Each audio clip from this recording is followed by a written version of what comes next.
ان ابراہیم کان امتا قانتا للہ حنیفا۔ اللہ رب العالمین دوسری صفت کے بارے میں اشارہ کر رہا ہے، وہ حضرت ابراہیم علیہ السلام اللہ تبارک و تعالیٰ کی فرما برداری کیا کرتے تھے، اللہ تبارک و تعالیٰ کی اطاعت میں اپنی زندگی کو گزارا کرتے تھے، اللہ رب العالمین کی بتائے ہوئے اصول کے مطابق اپنی زندگی کو گزارا کرتے تھے۔ اللہ تبارک و تعالیٰ حضرت ابراہیم علیہ السلام کو یہ حکم دیتا ہے کہ اے میرے نبی آپ اپنے بیویوں کو بے آب و گیا وادی کے اندر چھوڑ کر کے آ جائے۔ حضرت ابراہیم علیہ السلام کو جیسے ہی یہ حکم ملتا ہے اللہ کی طرف سے، جیسے ہی یہ فرمان ملتا ہے فوراً اپنی بیوی کو لے کر کے ملک شام سے نکل جاتے ہیں اور خانہ کعبہ کے سامنے ایسی جگہ پر، سنسان جگہ پر حضرت ابراہیم علیہ السلام اپنی بیوی کو اور اپنے بیٹے اسماعیل علیہ السلام کو چھوڑ کر کے واپس چلے آتے ہیں۔ یہ اطاعت ہے، یہ فرما برداری ہے۔ اللہ تبارک و تعالیٰ کا حکم ملا،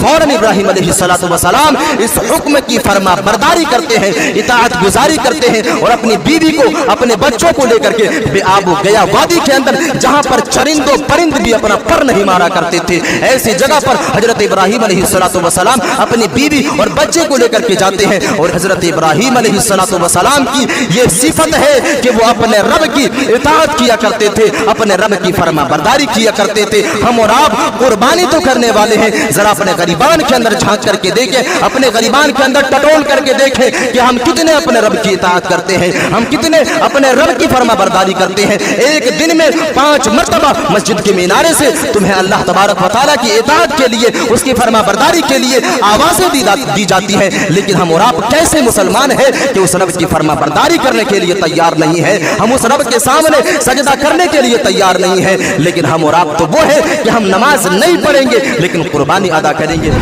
دوسری فرما برداری کے بارے میں بیان کر رہا ہے، فَلَمَّا بَلَغَ مَعَهُ السَّعْيَ قَالَ يَا بُنَيَّ إِنِّي أَرَىٰ فِي الْمَنَامِ۔ اللہ رب العالمین اس آیت کریمہ کے اندر بیان کر رہا ہے، جب حضرت اسماعیل علیہ السلام بردباری کی عمر تک پہنچ جاتے ہیں، حضرت اسماعیل علیہ السلام کے ساتھ دینے کے قابل بن جاتے ہیں، ایسے موقع پر اللہ تبارک و تعالیٰ کی طرف سے حضرت ابراہیم علیہ السلام کو یہ خواب میں دکھایا جاتا ہے کہ وہ اپنے بیٹے کو اللہ کی راہ میں قربان کر دیں گے۔ ایسے وقت میں جس وقت وہ بیٹا جو ایک لمبے عرصے کے بعد ملی ہو، اور ایک ایسا اولاد جو ایک لمبی تپسیا کے بعد ملی ہو، ایک ایسے اولاد جب بچپنے کے دور کو گزار کر کے باپ کا بازو بنا، اس وقت اللہ تبارک و تعالیٰ حضرت ابراہیم علیہ السلام کو حکم دے رہا ہے کہ آپ اللہ کی راہ میں اپنے بیٹے کو قربان کر دیں۔ میرے عزیز ساتھیوں، وہ باپ، وہ حضرت ابراہیم علیہ السلام اپنے بیٹے سے کہتے ہیں، یا بنی انی ارا فی المنام انی اذبحک فانظر ماذا تری۔ اے میرے بیٹے، میں کئی دنوں سے خواب میں یہ دیکھ رہا ہوں کہ میں تمہیں اللہ کی راہ میں ذبح کر رہا ہوں، میں اللہ کی راہ میں قربان کر رہا ہوں، قربان جاؤں اس نبی کے اوپر، قربان جاؤں اس نبی کے اوپر جس نبی نے اپنے بیٹے سے جیسے ہی سوال کیا وہ بیٹا کہہ اٹھتا ہے، ستجدونی انشاءاللہ من الصابرین۔ اے میرے ابو جان، آپ کو جس چیز کا حکم دیا جا رہا ہے آپ اس چیز کو کر گزریے، انشاءاللہ آپ مجھے صبر کرنے والے لوگوں میں سے پائیں گے، آپ مجھے صابروں میں سے پائیں گے، آپ مجھے صبر کرنے والے انسانوں میں سے پائیں گے۔ کس طرح فرما برداری کی جاتی ہے، کس طرح اطاعت کی جاتی ہے، کس طرح سر تسلیم خم کی جاتی ہے۔ حضرت ابراہیم علیہ السلام کے اس فرما برداری سے اندازہ لگانے کی کوشش کرے کہ اپنے بیٹے کو بھی اللہ کی راہ میں قربان کرنے کے لیے نکل جاتے ہیں۔ میرے عزیز ساتھیوں، یہ فرما برداری ہے، یہ اللہ تبارک و تعالیٰ کی اطاعت ہے۔ ہم اور آپ تو کہتے ہیں کہ ہم ابراہیم کی قربانی کو زندہ کرتے ہیں، لیکن ہمارے اندر وہ صفت ہی موجود نہیں ہے، ہمارے اندر وہ اوصاف ہی موجود نہیں ہے جو اوصاف حضرت ابراہیم علیہ السلام کے اندر موجود تھے، جو اوصاف حضرت اسماعیل علیہ السلام کے اندر موجود تھے، وہ اوصاف تو ہمارے اندر ہے ہی نہیں، اور ہم چلے ہیں قربانی کرنے کے لیے۔ قربانی کوئی غلط چیز نہیں ہے، لیکن قربانی کرنے سے پہلے اس بات پر بھی منتھن کیا جائے، اس بات پر بھی سوچا جائے کہ ہم کیا کر رہے ہیں اور ہم آگے کیا کرنے والے ہیں، ہماری زندگی کس چیز میں کٹ رہی ہے اور آگے کس چیز میں کٹنے والی ہے، اس چیز کے اوپر بھی غور و فکر کرنے کی ضرورت ہے۔ میرے عزیز ساتھیوں، ہم قربانی کرنے سے پہلے اپنے نفس کا محاسبہ کر لیں، اپنے دل کا محاسبہ کر لیں، اپنے نفس کو ٹٹول لیں، اس کے بعد کسی جانور کے اوپر چھری چلانے کی کوشش کریں۔ جیسا کہ ہم سبوں کو یہ معلوم ہے کہ کچھ ہی دنوں کے بعد ہم اور آپ ایک ایسے مہینے کے اندر داخل ہونے والے ہیں جس مہینے کے اندر دو عبادتیں بڑی خاص ہیں، اور وہ مہینہ ذی الحجہ کا مہینہ ہے، اور ان میں جو دو عبادت خاص ہے ان عبادتوں کا تعلق حضرت ابراہیم علیہ السلام سے بہت ہی گہرا ہے۔ ہم اور آپ عبادت تو کرتے ہیں اللہ کی خوشنودی کے لیے، ان کی رضا کو حاصل کرنے کے لیے، لیکن ہماری اور آپ کی یہ لاپرواہی کہہ لیں یا کمی کہہ لیں کہ ہم جس کی نقش قدم کے اوپر چلتے ہیں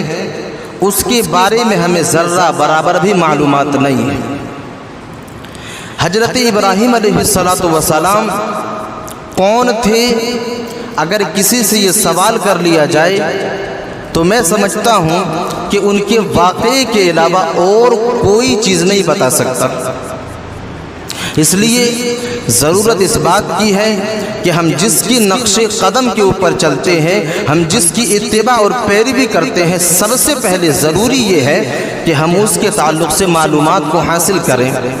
آج کی اس خطبہ جمعہ کے اندر حضرت ابراہیم علیہ السلام کے ان اوصاف کے بارے میں جاننے کی کوشش کریں گے جس کا تذکرہ رب کائنات نے قرآن مجید کے اندر کیا ہے۔ یہاں پر ایک بات کو میں واضح کر دوں، اس دنیا کے اندر تعلیم گاہوں کے اندر جب کسی کو تعلیم دی جاتی ہے تو تعلیم کو دینے کا یا علم کو دینے کا دو طریقہ ہوتا ہے، ایک ہوتا ہے تھیوری اور دوسرا ہوتا ہے پریکٹیکل۔ ایک ہوتا ہے علم کو مثالیں دے کر کے اسے سمجھایا جاتا ہے، اور ایک یہ ہوتا ہے کہ اس کی نظروں کے سامنے باقاعدہ اس کو کر کے دکھایا جاتا ہے۔ ایک تھیوری ہے اور دوسرا پریکٹیکل ہے۔ اگر اسلام کی تھیوری کو ہمیں جاننا ہے تو ہمارے لیے قرآن اور حدیث ہے، لیکن اسلامی تعلیمات کی پریکٹیکل کو اگر ہم دیکھنا چاہیں تو وہ پریکٹیکل حضرت ابراہیم علیہ السلام کی زندگی ہے، کیونکہ حضرت ابراہیم علیہ السلام کی زندگی کے اندر ہر وہ نکات موجود ہیں جو ہماری ایمان کی حفاظت کر سکتا ہے، ہر وہ نکات موجود ہیں جو ہمارے ایمان کی نگہبانی کر سکتا ہے۔ جب ہم پریشانیوں میں مبتلا ہو جائیں، آزمائش کے دور سے مبتلا ہو جائیں، تو ابراہیم علیہ السلام کی زندگی ہماری رہنمائی کرتی ہے کہ پریشانیوں کے وقت، آزمائش کے وقت کس طرح صبر سے کام لیا جاتا ہے۔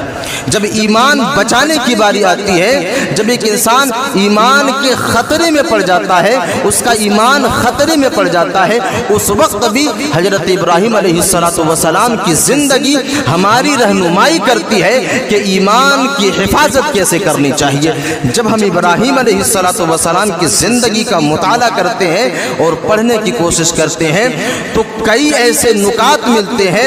جو نکات ہماری زندگی کے اندر رہنمائی کرتی ہے۔ آئیے سب سے پہلے قرآن مجید سے سمجھنے کی کوشش کرتے ہیں کہ ابراہیم علیہ السلام آخر کون ہے۔ اللہ تبارک و تعالی سورہ نحل کے اندر ارشاد فرماتا ہے، اللہ رب العالمین کہہ رہا ہے، ان ابراہیم کان امتا قانتا للہ حنیفا۔ اللہ رب العالمین اس آیت کریمہ کے اندر حضرت ابراہیم علیہ السلام کی انٹروڈکشن کر رہا ہے، حضرت ابراہیم علیہ السلام کی تعریف کو بیان کر رہا ہے اور ان کے اوصاف کی طرف اشارہ کر رہا ہے۔ ان ابراہیم کان امتا قانتا للہ حنیفا۔ اے دنیا والے لوگوں، بے شک ابراہیم علیہ السلام ایک امت ہے۔ سب سے پہلی چیز حضرت ابراہیم علیہ السلام ایک امت کے برابر ہے۔ اللہ رب العالمین پھر آگے بیان فرما رہا ہے، ان ابراہیم کان امتا قانتا للہ حنیفا، اور حضرت ابراہیم اللہ تبارک و تعالیٰ کے فرما بردار تھے، اللہ تبارک و تعالیٰ کی اتباع کرنے والے تھے۔ جب اللہ تبارک و تعالیٰ کسی بات کی طرف حکم دیا کرتے تھے تو بڑی آسانی کے ساتھ اللہ کی فرما برداری کیا کرتے تھے اور اللہ تبارک و تعالیٰ کے اصولوں کے اوپر عمل کیا کرتے تھے. قانتا للہ حنیفا، اور وہ ابراہیم جو شرک سے بچ کر کے توحید کے راستے کے اوپر چلنے والے تھے، ایک اللہ تبارک و تعالیٰ کی پرستش کیا کرتے تھے. لم یک من المشرکین، اور حضرت ابراہیم علیہ السلام مشرکوں میں سے نہیں تھے. اس آیت کریمہ کے اندر تین چیزوں کو اللہ رب العالمین نے واضح کیا. سب سے پہلی چیز حضرت ابراہیم علیہ السلام ایک امت کے برابر ہے، اور دوسری چیز وہ اللہ تبارک و تعالیٰ کے فرما بردار تھے، اللہ رب العالمین کی اطاعت کیا کرتے تھے اور شرک سے بچ کر کے توحید کے راستے کے اوپر چلنے والے تھے. اب اس ایک آیت کریمہ کے اندر جو تین چیزیں ہیں اور اس کے بعد والی آیت کریمہ کے اندر اللہ رب العالمین نے اور دو چیزوں کی طرف اشارہ کیا ہے، لیکن سب سے پہلے انہی تین چیزوں کو سمجھ لیتے ہیں کہ آج ہم جس نبی کی سنت کو زندہ کرنے کے لیے تیار ہیں، ہمارے اندر وہ صفت کتنا پائی جاتی ہے، ہمارے اندر وہ اوصاف کتنے موجود ہیں. جس نبی کی پیروی، جس نبی کی اتباع اور جس نبی کی قربانی کو ہم زندہ کرنے کی کوشش کر رہے ہیں، اس نبی کی زندگی سے ہمارا کتنا تعلق ہے، ہمارا کتنا وابستہ ہے. سب سے پہلی چیز کہ حضرت ابراہیم علیہ السلام ایک امت کے برابر تھے. آخر کیوں کہہ رہا ہے، کیا وجہ ہے، کیا ریزن ہے؟ جب ہم اس آیت کریمہ کی تفسیر کو پڑھنے کی کوشش کرتے ہیں، اس آیت کریمہ کی تفسیر کو جاننے کی کوشش کرتے ہیں، تو ہمیں پتہ چلتا ہے کہ حضرت ابراہیم علیہ السلام کی پیدائش ایک ایسے سرزمین کے اوپر ہوتی ہے اور ایک ایسے سماج کے اندر حضرت ابراہیم علیہ السلام جنم لیتے ہیں جس سماج کے اندر شرک کا بول بالا ہے، جس سماج کے اندر لوگ بتوں کی پرستش کیا کرتے تھے، جس سماج کے اندر لوگ ستاروں کی پرستش کرتے تھے، چاند کی عبادت کیا کرتے تھے، سورج کی پرستش کیا کرتے تھے اور بتوں کے سامنے اپنے جبین نیاز کو خم کیا کرتے تھے اور اپنے بادشاہوں کے سامنے بھی سجدہ کیا کرتے تھے. ایسے سرزمین کے اندر حضرت ابراہیم علیہ السلام جنم لیتے ہیں. ایسے سرزمین کے اندر اللہ رب العالمین نے حضرت ابراہیم علیہ السلام کو پیدا کیا. اب یہاں سے وہ چیز ہمیں ملتی ہے جس کی وجہ سے اللہ رب العالمین نے حضرت ابراہیم علیہ السلام کو ایک امت کے برابر کہا. اس وقت حضرت ابراہیم علیہ السلام سرزمین ار کے اندر پیدا ہوتے ہیں. جب اپنے بچپنے کے دور کو گزار لیتے ہیں اور جب عقل و فہم کی مرحلے کے اوپر پہنچ جاتے ہیں، وہ حضرت ابراہیم جب بتوں اور چاند ستاروں کے درمیان میں فرق کرنا شروع کر دیتے ہیں، اپنے باپ سے کہتے ہیں کہ اے میرے ابو جان، آپ ایسی چیزوں کو اپنے ہاتھوں سے کیوں بناتے ہیں، ایسی چیزوں کو اپنے ہاتھوں سے کیوں بناتے ہیں جو نفع اور نقصان کا مالک نہیں ہے، جو تمہارے نفع اور نقصان کا مالک نہیں ہے. کسی کو نہ ہی تو نفع پہنچا سکتا ہے، نہ ہی کسی کو نقصان پہنچا سکتا ہے. آپ ایسے بتوں کے سامنے کیوں سجدہ کرتے ہیں؟ جب اپنے باپ کے سامنے حضرت ابراہیم علیہ السلام اس جملے کو ادا کرتے ہیں، ان کا باپ آزر کہتا ہے کہ اگر تو ان چیزوں سے باز نہیں آیا تو میں تجھے پتھروں سے مار کر کے سنسار کر دوں گا. حضرت ابراہیم علیہ السلام نے وہ دور بھی آیا جس دور کے اندر لوگ میلے کے اندر گئے اور حضرت ابراہیم علیہ السلام نے ان تمام کے تمام معبودان باطلہ کو توڑ کر کے رکھ دیا. اللہ رب العالمین اس کا نقشہ قرآن مجید کے اندر کھینچ رہا ہے. حضرت ابراہیم علیہ السلام اپنے قوم والوں کو میلے میں چھوڑ کر کے صنم خانے کے اندر داخل ہوتے ہیں، بت خانے کے اندر داخل ہوتے ہیں اور اپنے ہاتھوں سے تمام کی تمام بتوں کو توڑ دیتے ہیں اور تمام کے تمام معبودان باطلہ کو نیست و نابود کر کے رکھ دیتے ہیں. تمام کے تمام معبودان باطلہ کو توڑ کر کے رکھ دیتے ہیں. میرے عزیز ساتھیوں، یہ پاور ہے اور یہ صفت ہے حضرت ابراہیم علیہ السلام کی کہ اکیلا تنہا ایک قوم کے سامنے کھڑے ہو کر کے یہ واز کر رہے ہیں، یہ نصیحت کر رہے ہیں کہ عبادت کے لائق اگر کوئی ہے تو اللہ تبارک و تعالیٰ ہے، نفع اور نقصان کا مالک اگر کوئی ہے تو وہ اللہ تبارک و تعالیٰ ہے. تم ایسے معبودان باطلہ کے سامنے اپنے سر کو کیوں جھکاتے ہو جو تمہارے نفع اور نقصان کا مالک ہی نہیں ہے؟ یہی وجہ ہے کہ اللہ تبارک و تعالیٰ نے یہاں यहाँ पर एक उम्मत के बराबर हजरत इब्राहिम अलैहिस्सलाम को कहा।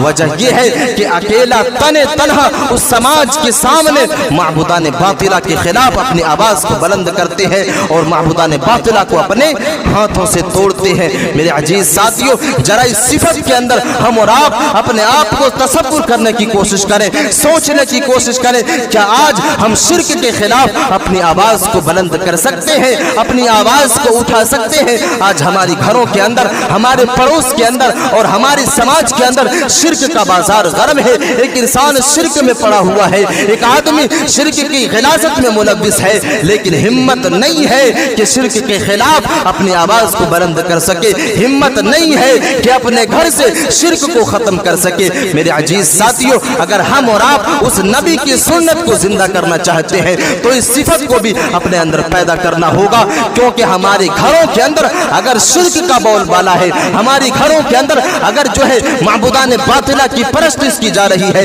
गैरुल्लाह के सामने सजदा किया जा रहा है, गैरुल्लाह को हाजत रवा तसव्वुर किया जा रहा है, तो हमारी कुर्बानियां बातिल हो सकती है, हमारी कुर्बानी जो है बातिल हो सकती है। वो अल्लाह तबारक व तआला के यहाँ शर्फ कबूलियत तक नहीं पहुंच सकती अगर हमारे घर के अंदर शिर्क का बोलबाला है। तो ये पहली सिफत है कि हमें और आपको अपने अंदर पैदा करने की जरूरत है, जिसकी वजह से अल्लाह तबारक व तआला ने हजरत इब्राहिम अलैहिस्सलाम को एक उम्मत के बराबर करार दिया। आगे बढ़ते हैं, अल्लाह तबारक व तआला इस आयत करीमा के अंदर दूसरी सिफत के बारे में इशारा कर रहा है। इन्ना इब्राहिम कान उम्मतन कानितन लिल्लाहि हनीफा।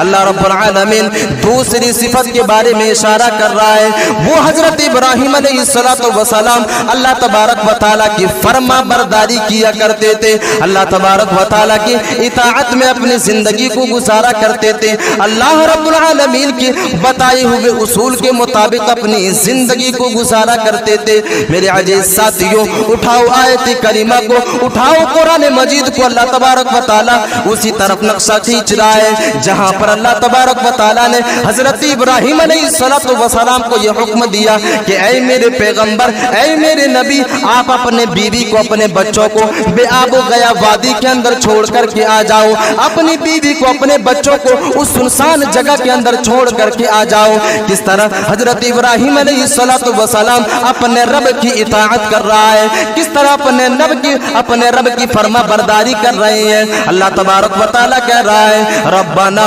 इन्नी अस्कंतु मिन दुर्रियती बिवादिन गैरि दी ज़रइन इंद बैतिकल मुहर्रम। अल्लाह रब्बुल आलमीन इस आयत करीमा के अंदर बयान कर रहा है कि वो नबी अपने परवरदिगार से दुआ करते हैं कि ऐ मेरे परवरदिगार आलम, मैंने अपने औलाद को ऐसी जगह पर बसाया जहां पर कोई जो है चश्मा नहीं था, जहां पर बेआबो गया वादी था, जहां पर कोई सुकूनत की जगह नहीं थी। मेरे अजीज साथियों, इस आयत करीमा के पस मंजर में मुफस्सिरीन बयान करते हैं कि अल्लाह तबारक व तआला हजरत इब्राहिम अलैहिस्सलाम को यह हुक्म देता है कि ऐ मेरे नबी, आप अपने बीवियों को बेआबो गया वादी के अंदर छोड़ करके आ जाए। हजरत इब्राहिम अलैहिस्सलाम को जैसे ही ये हुक्म मिलता है अल्लाह की तरफ से, जैसे ही ये फरमान मिलता है, फौरन अपनी बीवी को लेकर के मुल्क शाम से निकल जाते हैं और खाने काबा के सामने, और खाने काबा जहां पर आज मौजूद है, ऐसी जगह पर, सुनसान जगह पर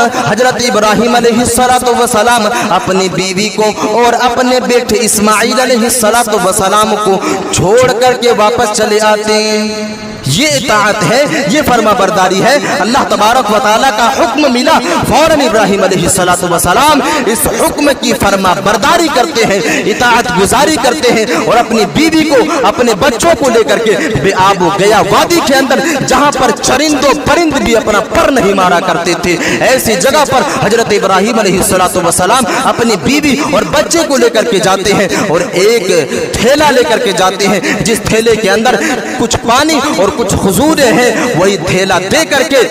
हजरत इब्राहिम अलैहिस्सलाम मुड़ते हैं, बीवी कहती है ऐ मेरे शोहर सरताज, वजह क्या है, आप हमें यहाँ छोड़ करके क्यों जा रहे हैं, किसके भरोसे इस बेआब व गया वादी के अंदर छोड़ करके जा रहे हैं। हजरत इब्राहिम अलैहिस्सलाम इसरार के बाद कहते हैं ऐ मेरी बीवी, ये अल्लाह तबारक व तआला का हुक्म है, ये अल्लाह तबारक व तआला का फरमान है, ये अल्लाह तबारक व तआला का हुक्म है, मैं उसी की फरमा बरदारी कर रहा हूँ। मेरे अजीज साथियों, हजरत इब्राहिम अलैहिस्सलाम की ये सिफत है कि वो अपने रब की इताअत किया करते थे, अपने रब की फरमा बरदारी किया करते थे। हम और आप कुर्बानी तो करने वाले हैं, जरा अपने गरीबान के अंदर झांक करके देखें, अपने गरीबान के अंदर टटोल करके देखें कि हम कितने अपने रब की इताअत करते हैं, हम कितने अपने रब की फरमा बरदारी करते हैं। एक दिन में 5 मर्तबा मस्जिद से तुम्हें अल्लाह तबारक व तआला की इताअत के लिए, उसकी फरमा बरदारी के लिए आवाजें दी जाती है,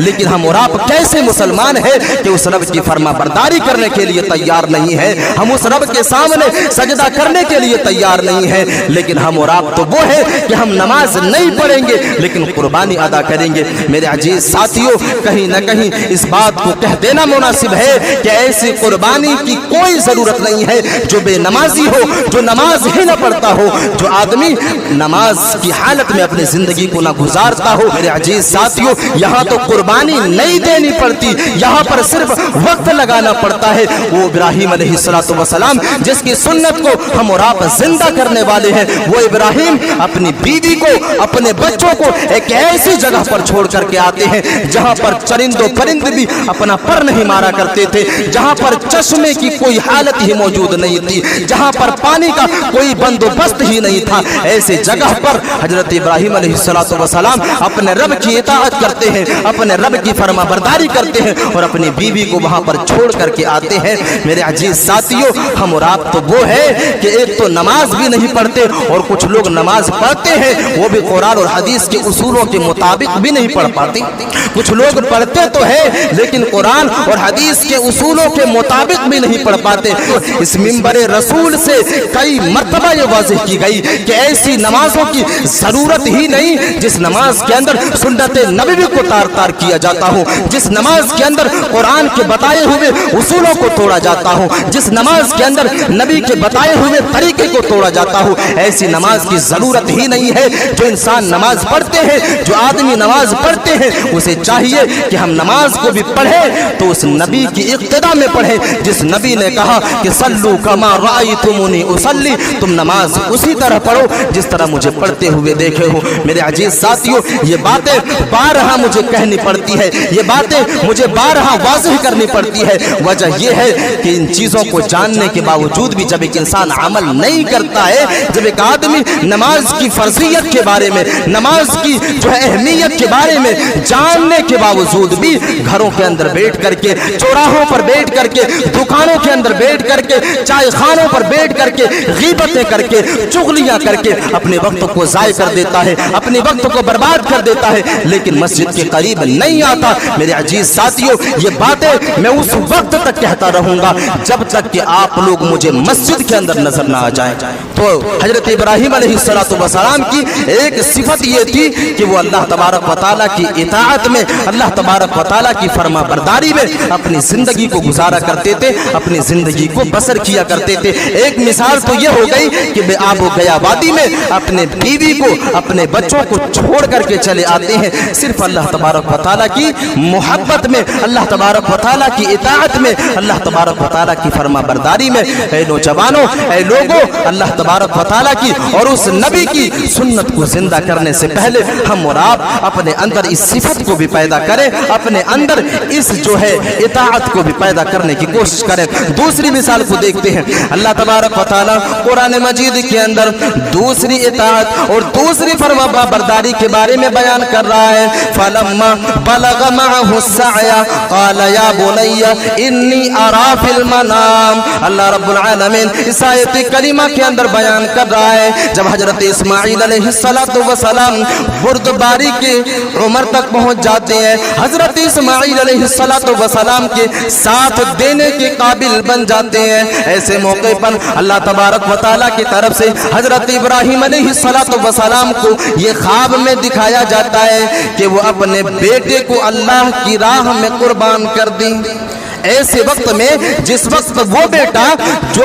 ایک لمبے عرصے کے بعد ملی ہو، اور ایک ایسا اولاد جو ایک لمبی تپسیا کے بعد ملی ہو، ایک ایسے اولاد جب بچپنے کے دور کو گزار کر کے باپ کا بازو بنا، اس وقت اللہ تبارک و تعالی حضرت ابراہیم علیہ السلام کو حکم دے رہا ہے کہ آپ اللہ کی راہ میں اپنے بیٹے کو قربان کر دیں۔ میرے عزیز ساتھیوں، وہ باپ، وہ حضرت ابراہیم علیہ السلام اپنے بیٹے سے کہتے ہیں یا بنی انی ارا فی المنام انی اذبحک فانظر ماذا ترى، اے میرے بیٹے میں کئی دنوں سے خواب میں یہ دیکھ رہا ہوں کہ میں تمہیں اللہ کی راہ میں ذبح کر رہا ہوں، میں اللہ کی راہ میں قربان کر رہا ہوں، قربان جاؤں اس نبی کے اوپر، قربان جاؤں اس نبی کے اوپر جس نبی نے اپنے بیٹے سے جیسے ہی سوال کیا وہ بیٹا کہہ اٹھتا ہے ستجدونی انشاءاللہ من الصابرین، اے میرے ابو جان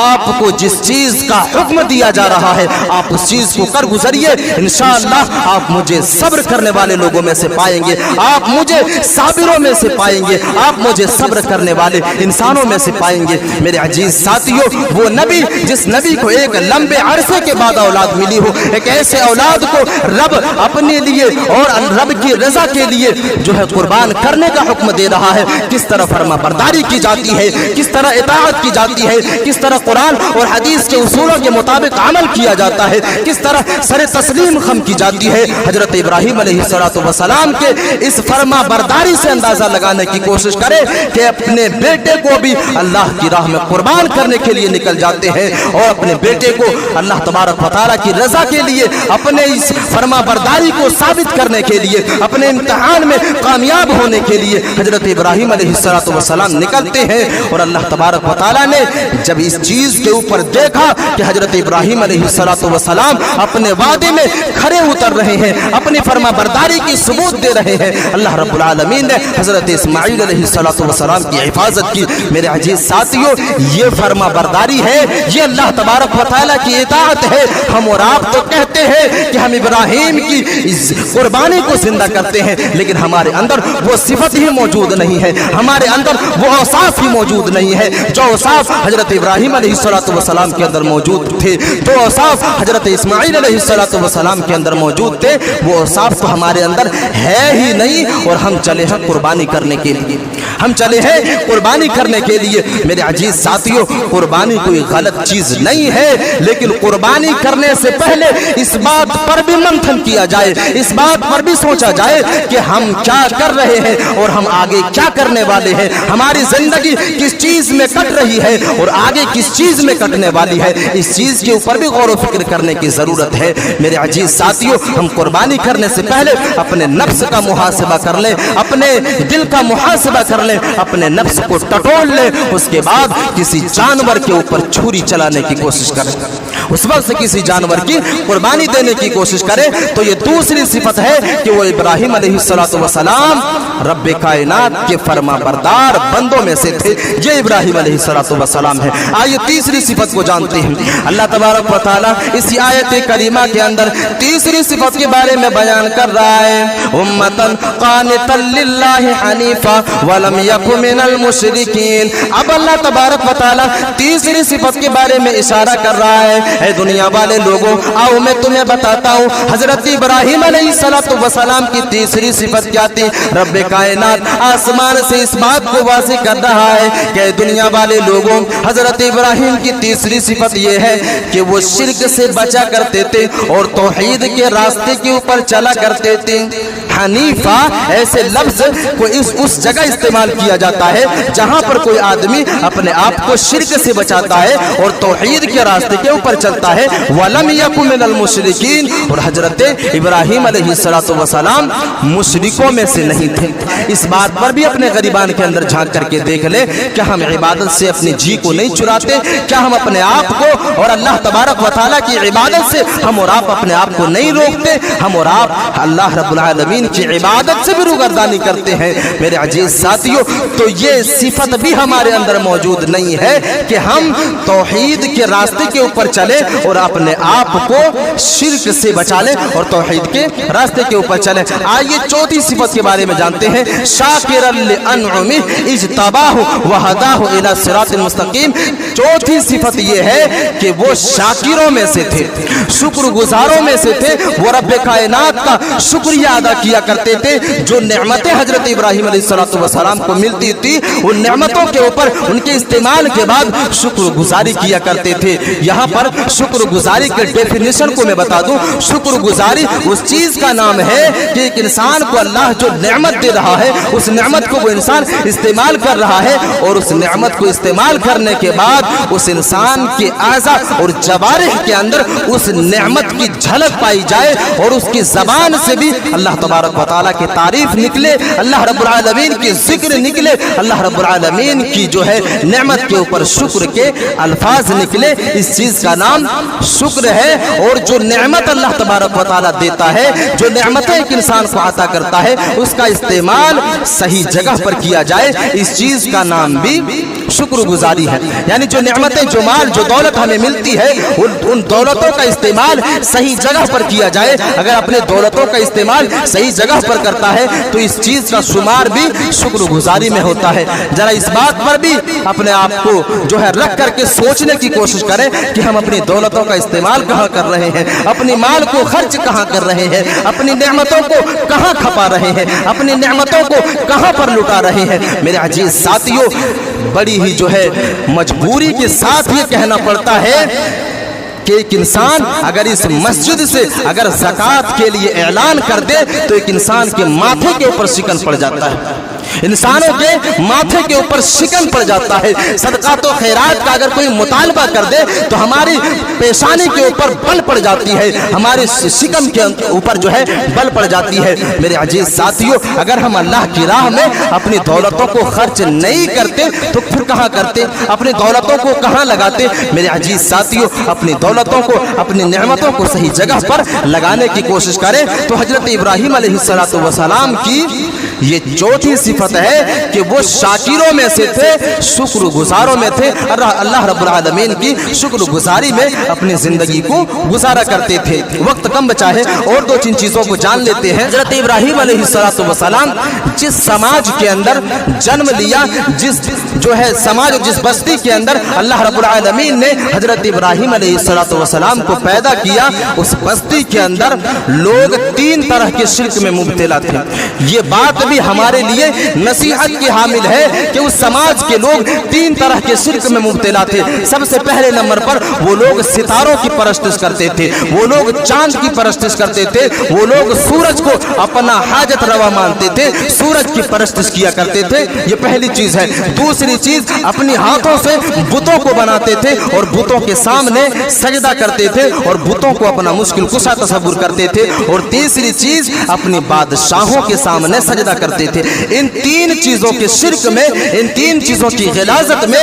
हजरत इब्राहिम अलैहिस्सलाम के कौम पड़े हुए थे। लेकिन हजरत इब्राहिम अलैहिस्सलाम ने वो तरीका हमें बताया, वो सिफत हमें दी कि एक इंसान अगर शिर्क में पड़ता है, एक आदमी अगर गिलाजत में पड़ता है, एक आदमी अगर गुनाह के रास्ते के ऊपर चलता है तो उसे सही रास्ते के ऊपर किस तरह लाया जाए। रब्बे कायनात उसका नक्शा कुरान मजीद के अंदर खींच रहा है कि किस तरह हजरत इब्राहिम ने अपने कौम वालों को समझाया, अपने कौम वालों को सीधे रास्ते के ऊपर गामज़न करने की कोशिश की। मेरे अजीज साथियों, अल्लाह तबारक व तआला कुरान मजीद के अंदर इरशाद फरमाता है, फलम्मा जन्ना अलैहिल लैलु रआ कौकबा। अल्लाह रब्बुल आलमीन इस आयत करीमा के अंदर बयान कर रहा है कि एक दिन हजरत इब्राहिम अलैहिस्सलाम अपने समाज के लोगों के सामने बैठे हुए थे, अपने कौम वालों के सामने बैठे हुए थे। अपने कौम वालों से कहते हैं कि लोगों, तुम तो सितारों को अपना रब मानते हो, तुम तो जो है चांद को अपना परवरदिगार मानते हो, तुम तो सितारों को अपना हाजत रवा तसव्वुर करते हो। जब हजरत इब्राहिम ने सितारों को देखा, अपने कौम वालों से कहते हैं, फलम्मा जन्ना अलैहिल लैलु रआ कौकबा क़ाला हाज़ा रब्बी। ऐ मेरी कौम के लोगों, अगर तुम इसे अपना रब मानते हो तो चलो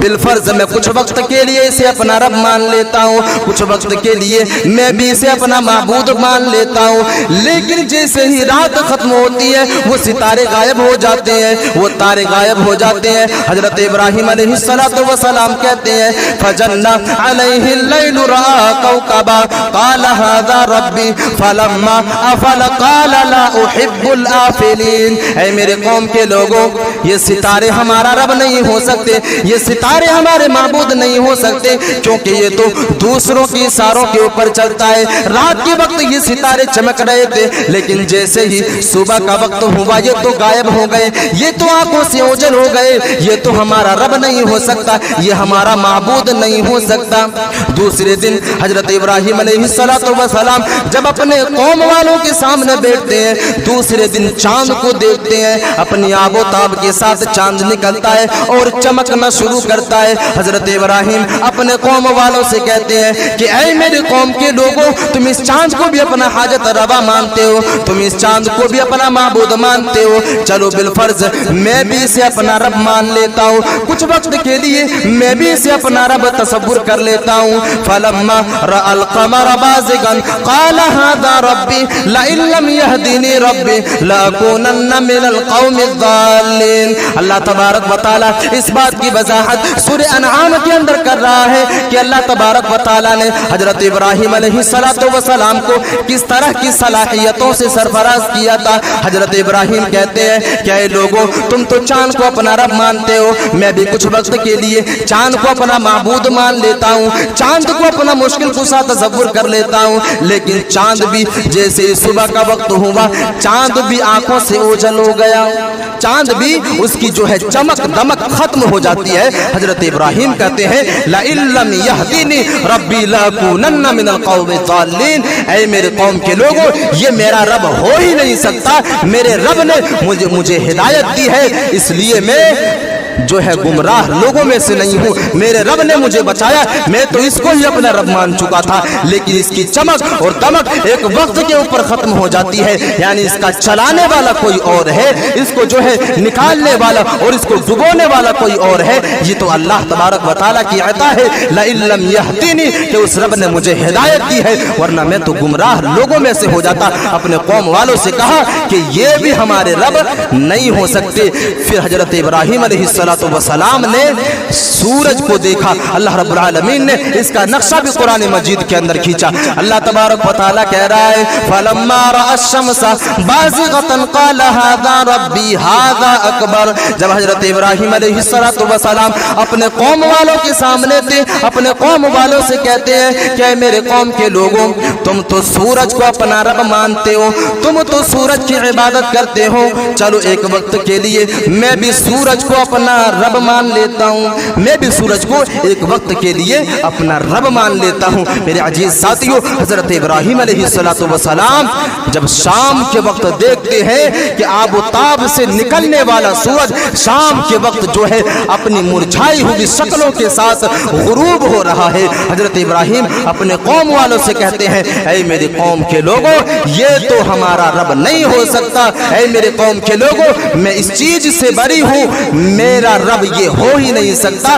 जो दूसरों के इशारे पर निकलता हो, जो दूसरों के इशारे के ऊपर डूबता हो, ये मेरा रब नहीं हो सकता। फिर हजरत इब्राहिम अलैहिस्सलातु वस्सलाम अपनी इंट्रोडक्शन करवाता है अपने कौम वालों के सामने। अल्लाह रब्बुल आलमीन ने उसका नक्शा भी कुरान मजीद के अंदर खींचा। अल्लाह तबारक व तआला कह रहा है इन्नी वज्जहतु वजहिया लिल्लज़ी फतरस समावाति वल अर्दि हनीफन व मा अना मिनल मुशरिकीन। अल्लाह रब्बुल आलमीन इस आयत करीमा के अंदर भी बयान कर रहा है। और हजरत इब्राहिम अलैहिस्सलातु वस्सलाम अपने कौम वालों से कहते हैं क्या मेरे कौम के लोगों, मैं उसी रब की तरफ अपने चेहरे को करता हूँ, मैं उसी परवरदिगार की तरफ अपने चेहरे को करता हूँ जिस रब ने आसमान और जमीन को पैदा किया है, जिस रब ने दुनिया वाले इंसानों को भी पैदा किया है, जिस रब ने आसमान और जमीन को भी पैदा किया है, दिन और रात को भी तब्दील करता है, मैं तो उसे रब की तरफ अपने चेहरे को कर रहा हूँ और मैं मुशरिकों में से नहीं हूँ।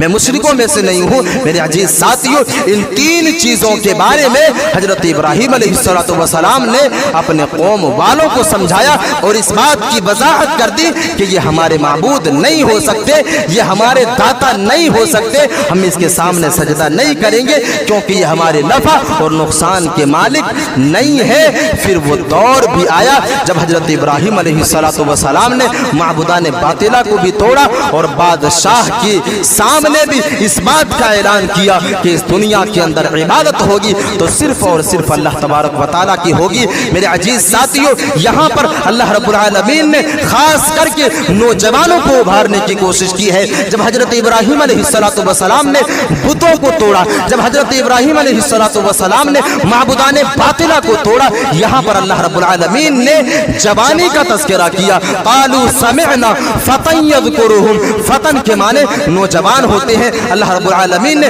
फतन के लफ्ज़ को इस्तेमाल किया है। अल्लाह रब्बुल आलमीन इस बात की तरफ इशारा कर रहा है कि नौजवानों, जिस जवानी के ऊपर तुम अय्याशियों में मुलव्विस हो, जिस जवानी के अंदर तुम शराब नोशी करते हो, जिस जवानी के अंदर तुम कल्बों के अंदर अपनी जिंदगी को गुजारते हो, जिस जवानी के अंदर तुम जुएबाजी में अपनी जिंदगी को गुजारते हो, जिस जवानी को तुम खेल कूद में गुजारते हो, वो हमारे नबी थे जो जवानी की हालत में अल्लाह की वहदानियत की गवाही देते थे। वो मेरे नबी थे जो जवानी की हालत में माबूदान बातिला को अपने हाथों से तोड़ते थे। ये जवानी है मेरे अजीज साथियों, ये हजरत इब्राहीम अलैहिस्सलाम की सिफत है। नौजवानों, इस सिफत को अपनाने की कोशिश करो। हमसे माबूदान बातिला न तोड़ी जाए सही है, लेकिन कम से कम इबादत तो करे, कम से कम नमाज तो पढ़ने की कोशिश करे, कम से कम अल्लाह के ऊपर ईमान तो रखे, कम से कम तौहीद की गवाही तो दे, कम से कम माबूदान बातिला की तज़लील तो करने की कोशिश करे। हमसे न तोड़ी जाए ये अलग बात है,